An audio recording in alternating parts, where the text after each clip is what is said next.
Армысыздар желі пайдаланушылары және Сарысу адалдық алаңының оқырмандары.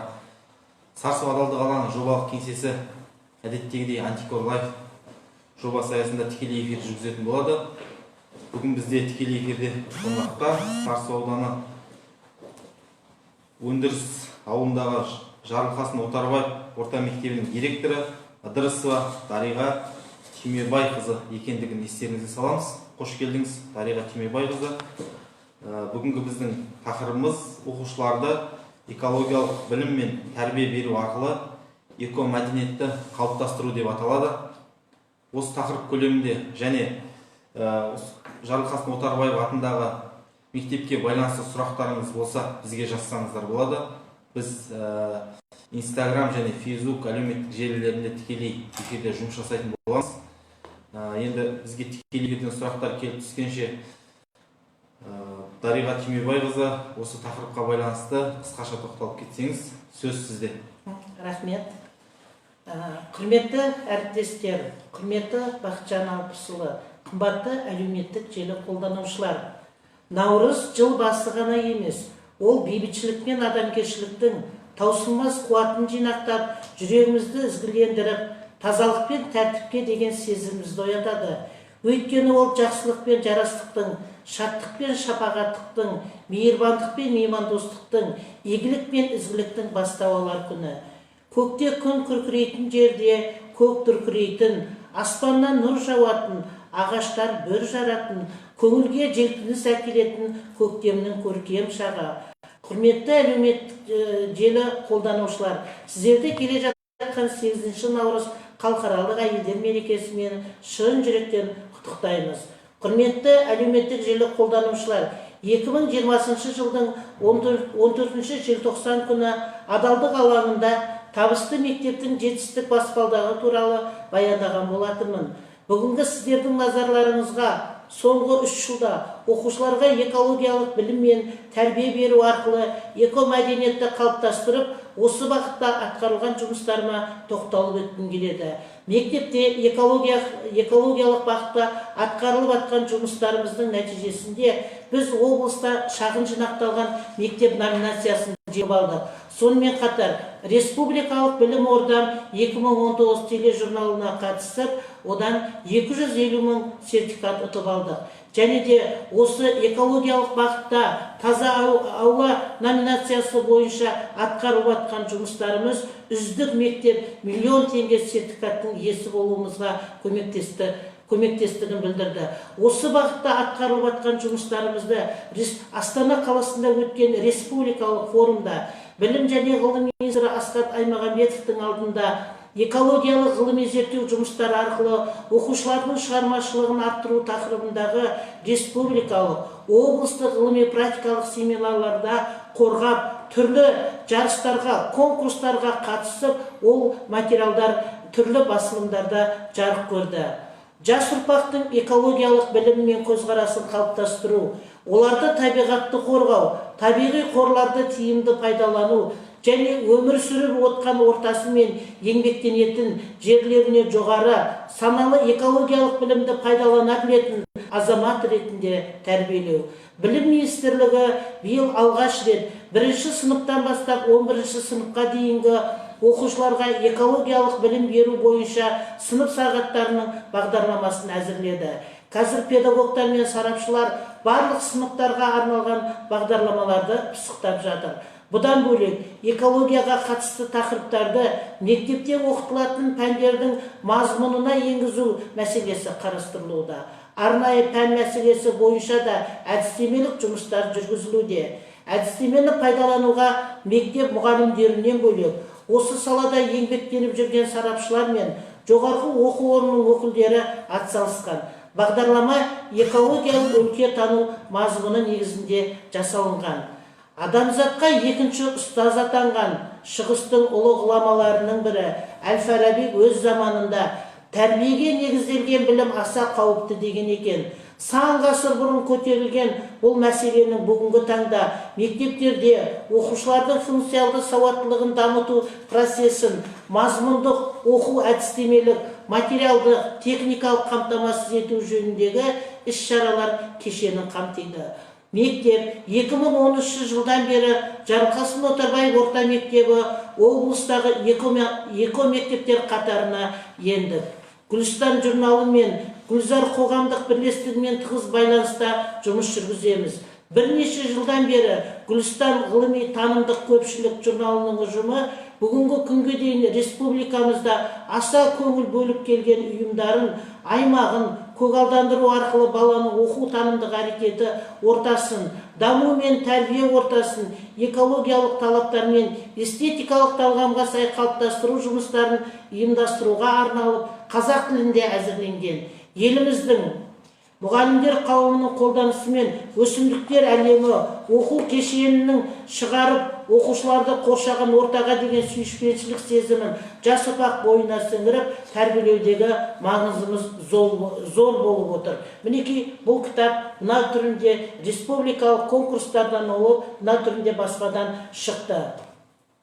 Сонымен қатар, облыстық оқу әдістемелік кабинетінің ұйымдастырылған жоспарды түрде экологиялық іс-шараларға қатысып, өз нәтижесін көрсетуде. Мектептегі экологиялық жұмыстарды төмендегі бағыттар бойынша жүргіземіз. Үйірме жұмыстары арқылы, көпшілік мәдени іс-шараларды ұйымдастыру арқылы, жасыл аймақтағы көгалдандыру іс-шаралары арқылы.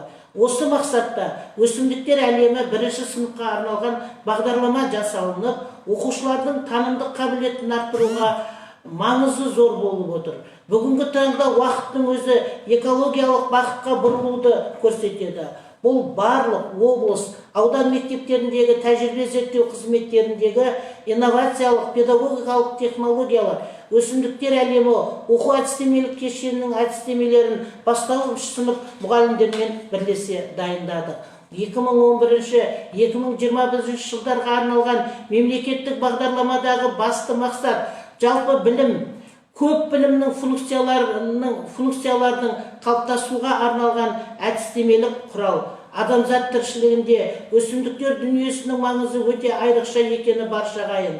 Сондықтан нұрлы болашағымыздың бастаушысы болған балғындарымыздың бірінші сыныптан бастап өсімдіктер әлемі оқу әдістемелік кешенін басшылыққа ала отырып, оқушылардың өсімдік түрлеріне байланысты авторлық бағдарлама жасалынды. Мектептің биология пәнінің мұғалімі Абдуллаева Кенжекүл мен бастауыш сынып мұғалімі Ләззат Сатмахановалар бірінші сыныпқа арнап өсімдіктер әлемі, екінші сыныпқа арнап өсімдіктер тану, үшінші сыныпқа арнап гүлдер сыры, төртінші сыныпқа арнап ағаш тану авторлық бағдарламалар жасады.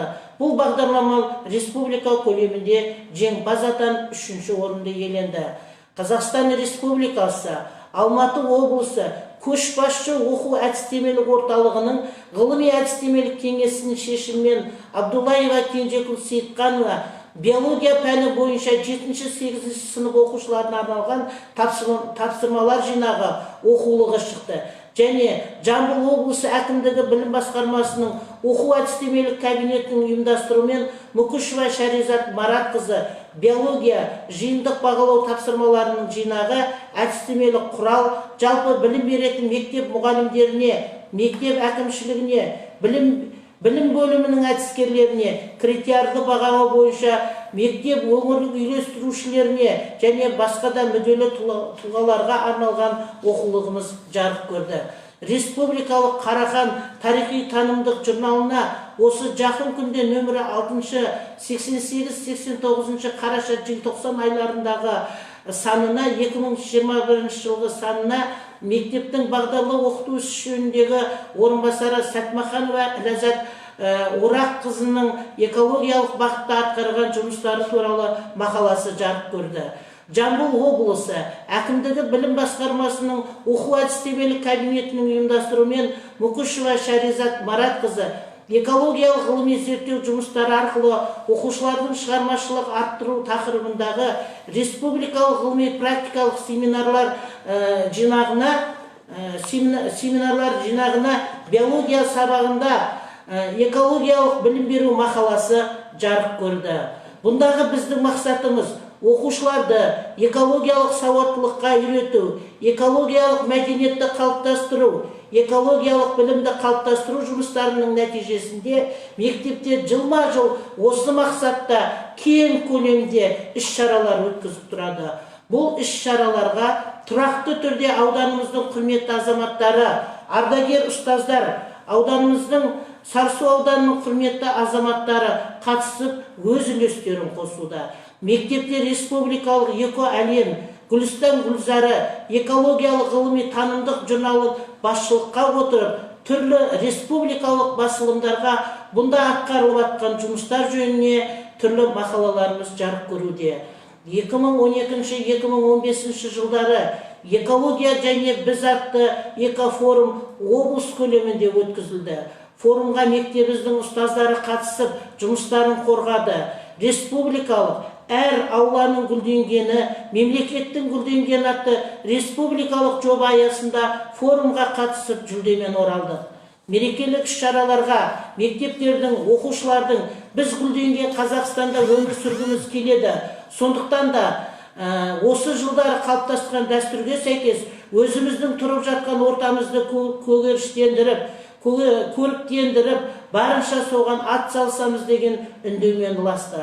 Халқымыздың бір тал кессең, 10 тал ек деген ұлағатты сөзін берік ұстанып, қоршаған ортамызды жасыл желекке бөлеп, экологиялық ахуалды жақсартуға үлес қосу мақсатында мектепте Жасыл ел бағдарламасы аясында мектеп оқушылары, мұғалімдерді жылдағыдай экологиялық тазалықты сақтауға, көріктендіру мен көгершіктендіруге сүбелі үлестерін қосып, өмірінің әрбір сәті жігерлі, сенімге толы жастардың туған жерімізді гүлдендіруге күштерін аямай жұмсайтындығына зор сенімін білдіреді.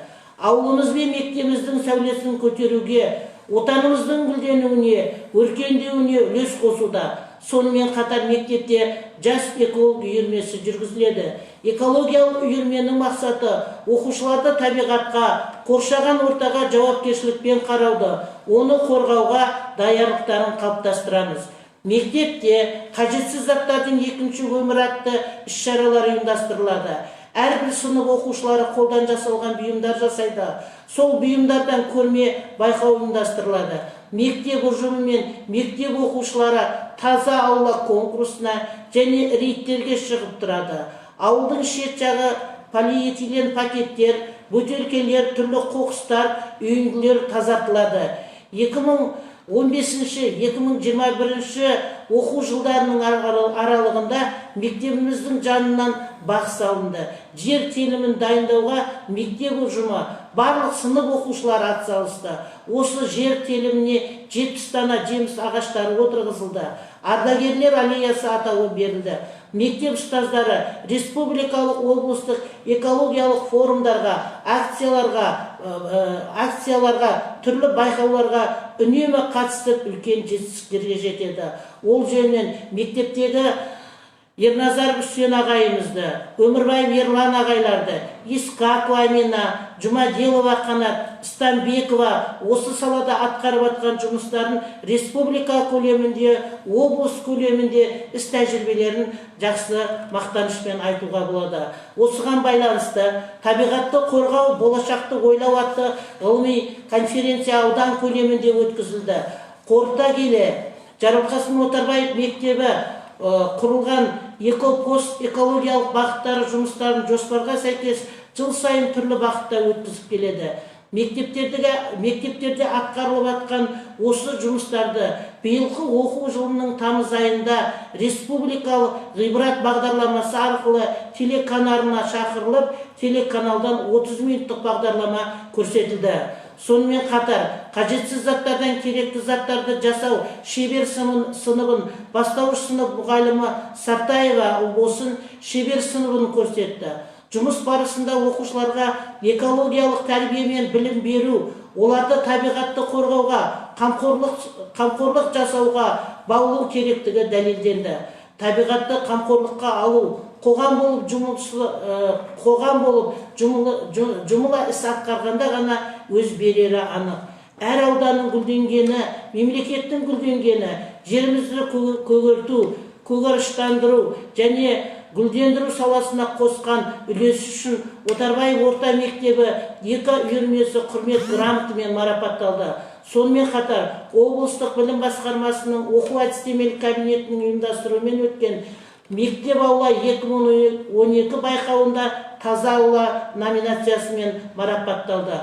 Сонымен қатар тарих пәнінің мұғалімі Сәтбаханова Динарамен бірлесіп жазған өзімнің туған өлкеге саяхат, туған өлке атты кітаптарда да осы экологиялық бағыттағы жұмыстарымыз айтылды. Мектеп ауласын гүлдендіру мақсатында спорт алаңына шым егіліп, оқушыларды табиғи шыңмен шыңдалудамыз. Осы тақырыпта бірнеше ғылыми жұмыстар жазылып, үлкен конкурстарға қатысып, жүлделі республикалық конкурстардан жүлделі орын алды. Сонымен экологиялық тәрбие оқушылардың табиғатқа жаңаша көзқарасын қалыптастырып, әртүрлі нысандарда жүргізіліп, жеке тұлғаның эмоциялық сезімдік әлемін қалыптастыруға бағытталып, адамгершілік, жауапкершілік қасиеттерін жетілдіреді. Мектеп қабырғасындағы оқушыларға экологиялық білім беруде сыныптан тыс жүргізілетін жұмыстардың маңызы зор. Оқытылатын дәрістер, әңгімелер, табиғатқа, өндіріс орындарына саяхат, экологиялық үйірме, факультатив сыныптан тыс жүргізілетін іс-шаралар оқушылардың азаматтық борышын қалыптастыратын ғылыми білім болып табылады. Мектепте жас ұрпаққа экологиялық білім мен тәрбие беру адамзаттың табиғатқа қоршаған ортаға, қоғамға және жеке адамға деген көзқарасы мен қатынасын түбегейлі өзгертудің, сөйтіп нағыз өркениетті адамның дамуын қамтамасыз етудің бірден бір жолы. Әрбір ұстаз 21 ғасыр мұғаліміне сай болу үшін ізденімпаз ғалым, нәзік психолог, жан-жақты шебер, тынымсыз еңбекқор, терең қазыналы білімпаз, кез келген ортаның ұйытқысы болу керек. Осы бағыттағы бастауыш сынып мұғалімдерінің жасаған кітаптары, кітапшалары, республикалық басындыра алған кітаптарын үнемі мақтанышпен айтып көрсетуге болады. Мінекей мына 4-ші сыныпқа арналған ағаштану Искакова және Усмановалардың жасаған бағдарламасы. Сонымен қатар 4-ші сыныпқа арналған өсімдіктер әлемі, ағаштану бойынша баспадан шыққан кітаптарымыз. Сонымен қатар туған өлкеге саяхат, туған өлке бағдарламаларында осы кітапшаларда біздің экологиялық бағыт бойынша атқарылған жұмыстарымыз республика көлемінде таратылғанын тағы да мақтаныш сезіммен айтуға болады. Бұл бағытта алдағы уақытта біздің атқарар жұмыстарымыз өте көп. Сондықтан да Жарылқасын Отарбаев орта мектебі ұжымының алдына қойған үлкен мақсаты үнемі табысты мектептің табысты баспалдағын 11 критерий бойынша барлық салада жеңімпаз болып, өз қатарластарының алдына оза шабу мектеп ұжымының алдына қойып отқан үлкен мақсаттарының бірі. Сол мақсатқа жету жолында біз барлық білімімізді, күш-жігерімізді салатын боламыз. Назар қойып тыңдағандарыңызға көп-көп рахмет. Рахмет, Дариға Тимебайқызы. Енді бұл тақырыптың өзі қазір қоғамда өте актуалды мәселелер ғой. Бұл жөнінде сіздердің қарап отырсам, атқарған еңбектеріңіз өте зор екен. Енді осы тұрғыда жалпы баяндама бойынша бір-екі сұрақ туындап отыр. Осы сіздер форумдарға барып жатсыздар, іс-шараларға барып жатсыздар. Осы жөніндегі мұғалімдердің атқарып жатқан іс-шараларының шығындары қай тараптан өндіріліп жатыр? Бұл республикалық шығындарға барып жатқан кезде енді біз арнайы мектеп бітіріп кеткен мектеп түлектері бар. Мысалы, осы мектепке үнемі қолғабыс беріп отыратын Астана қаласында Бақытжанның атын айтуға болады. Сонымен қатар бүгінде республикаға танымал мектеп түлегі Қалықбергенов Жұбаныштың еңбектерін айтуға болады. Сонымен қатар осы мектептен жақында ғана аудандық мәслихаттың депутаты болған, бүгінде хатшылықта отырған Синалиев Асанбай ағайларымыздың, Әбішев Мыңбай ағайларымыздың, осы бірнеше мектеп түлектерінің осы қажет кезде мектепке үнемі қолғабыс, қаржылай көмек беретіндіктерін айтып өтуге болады. спонсорлардың көмегімен бұл енді барамыз. спонсордың көмегі ғой, Мгм. арнайы мемлекеттің шығыны бұған кетпейді. Бұған арнайы бұл өз жеке мектептің жетістігі болғандықтан әр жаңағы мектеп түлектерінің жомарт түлек кезетін пайдалана отырып, осы ауылдағы кәсіпкерлердің жаңағы көмек сұрап, сол кісілердің қолдауы арқылы жарыстарға барамыз. Түсінікті. Ал кітаптарыңыз, баспаларыңыз бұл да арнайы Бұл кәсіпкерлердің қолдауымен шығып жатыр ма, әлде бұл мемлекеттен қолдау тауып жатыр ма? бұл мемлекеттен қолдау тауып жатқан жоқ, бұл тікелей өзіміздің атқарып отырған жұмысымызды енді шығару үшін, көрсету үшін мен өзімнің тікелей өз қалтамнан осы баспаларға кітап шығаруға өзім көмек беремін. Сол жерде мектепті бүкіл жұмысымызды, жетістігімізді дәріптеу үшін мен қашанда ұжым үшін өзіміздің айлығымыздан, табыс жалақымыздан шығарамыз. Қолжетімді бағалары. Бұл енді ұжымнан арнайы қаражат жиналама болмаса да? Еш уақытта ұжымнан арнайы қаражат жиналмайды. Түсінікті. Рахмет. Қазіргі сіздің мектеп онлайн или офлайн? Онлайн дәстүрлі қыркүйек айынан бастап 1-11 сыныптарымыз онлайн негізінде оқытылып жатыр. Кейбір пәндер өзін-өзі тану пәндері, технология пәндері, дене тәрбие пәндері ғана қашықтықтан оқытылады. Кейінгі осы 3-ші тоқсанда информатика пәндері де қашықтықтан оқытылуда 11-ші сыныптар. Сол қашықтықтан оқытатын сабақтар қай платформамен оқиды сіздің мектепте? Қашықтықтан оқытатын Zoom платформасы арқылы және де WhatsApp жүйелері арқылы оқытылады оқушыларға. Дарын онлайн платформасына кіру деңгейі қаншалықты сіздерде? Бізде Дарын онлайн платформасына кіру мұғалімдер де оқушыларда пайдаланып жатырмыз.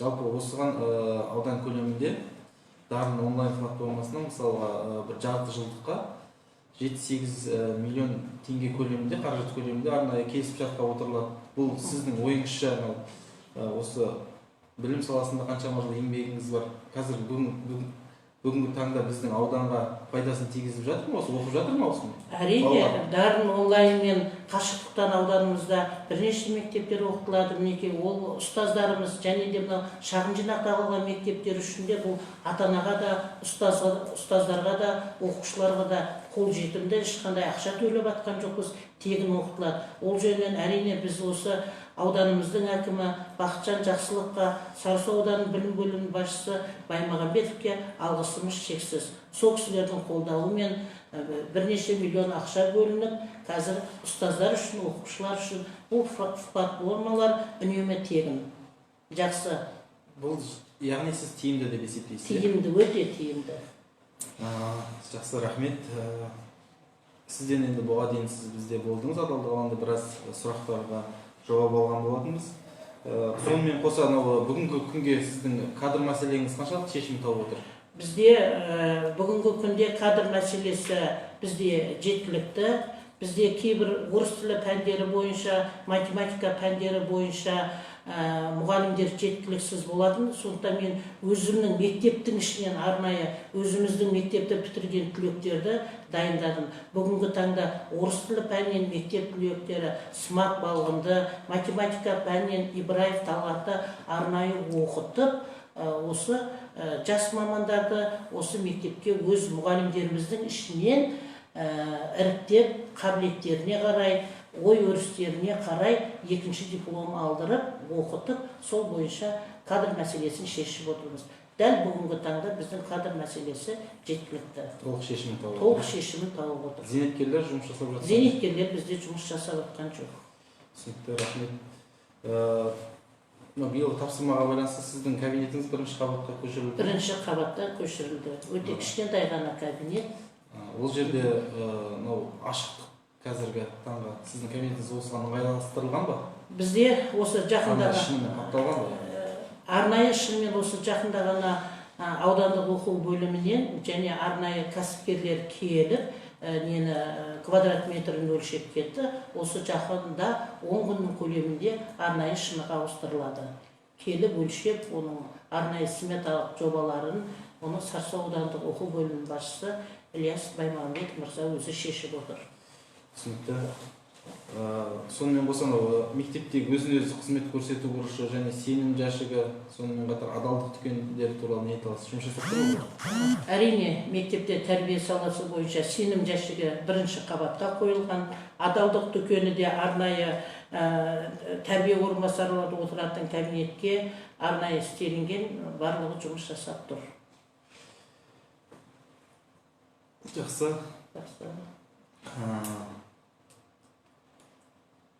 Әзірге енді бізге келіп жатқан сұрақтар біз осымен тәмам. Жалпы енді сіздің бұға дейін басшылықта жүргеніңізге, сіздің осы мектептегі қанша жыл болды? Мен қазір 12-13 жыл осы мектепте, оның алдында мектеп директорының оқушы жөнінде орынбасарлығын бастадым. 2007 жылы 22 наурыздан бастап осы мектепте басшылық қызмет атқарамыз. Яғни біздің осы соңғы 3 жылда шағын жинақталған мектептің жетістіктері республика көлемінде, облыс көлемінде танымал мектептердің қатарындамыз. Ол әрине ауылдағы тынымсыз еңбек ететін ұстаздардың еңбегінің арқасы деп білемін. Тынымсыз еңбек етеді. Біздің ұстаздарымыз уақытпен де санаспайтын кездері болады. Мектепте үлкен шығармашылық топ бар. Сол шығармашылық топтың арқасында, ұстаздардың арқасында мектептің алдына қойған үлкен мақсаты табысты мектептің жеңіп алу. Осы сіздің сөзіңізге орай айтқым келеді. Осы жақында ғана өткен аптада бізге өрлеу біліктілік институтынан тағы арнайы бізге ұсыныс берілді. Біздің осы Сарысу ауданынан Жарылқасын Отарбаев орта мектебінің іс тәжірибесі республика көлемінде өтілетін үлкен конкурстарға қатысып, вебинарда өз іс тәжірибемізді жақын күнде тағы да біз бөлісетін боламыз. Бұны әрине әлеуметтік желі қолданушыларды адалдық алаңын пайдалана отырып, көпшілікке хабардар еткім келеді. Ұсыныс өрлеу біліктілік институтынан түсіп отыр. Түсінікті. Енді біраз жылдар бойы осы мектепте басшылық жасап отыр екенсіз. Осы 10 жылдың көлемінде сізге түрлі жағдайлар болады. Сізге ақша ұсынған, пара ұсынған жағдайлар кездесті ме? Кездескен жағдайда сіздің әрекетіңіз қандай болады шығар? Ондай әрекет еш уақытта кездескен емес. Ол бізде ауылдың табиғаты, ауыл адамдарының жаңағы ықылас деңгейі ол қашанда оң бағытта, оң пікірде деп ойлаймын. Сондықтан ол еш уақытта біз өзіміздің атқарып отқан мемлекеттік жұмысымызға ондай теріс көзқарасты, теріс резонансты қолданбаймыз. Әрине, сіздің бағаңызды халық береді, ұжым береді. Одан бөлек сіз өзіңізді жалпы адал басшымын деп есептейсіз бе? Мен өзімді әрине осы адал басшымын деп есептеймін. Өйткені біз өзіміздің атқарып отқан білім саласында, тәрбие саласында атқарып отқан жұмыстарымыздың барлығы осы адалдыққа бізді ата-анамыз арқылы келген тәрбие деп ойлаймын. Бұл біздің ауылдағы ата-анамыздан берілген тәрбие қашанда адалдықты ту етіп биік мінберге қоямын. Мен өз басым солаймын. Жақсы, рахмет Дариға Түймебайқызы, біздің адалдық алаңына келіп ашық сұхбат бергеніңізге. Тағы да сұрақтарыңыз болса біздің эфирдің астына жазып қалдырып кетіңіздер. Біз Дариға Түймебайқызына байланысқа шығып, сіздердің сұрақтарыңызға міндетті түрде бірге жауап іздейтін боламыз. Әзірге эфиріміз осымен тәмам. Сау саламатта болыңыздар. Сау болыңыз, Дариға апай. Рахмет.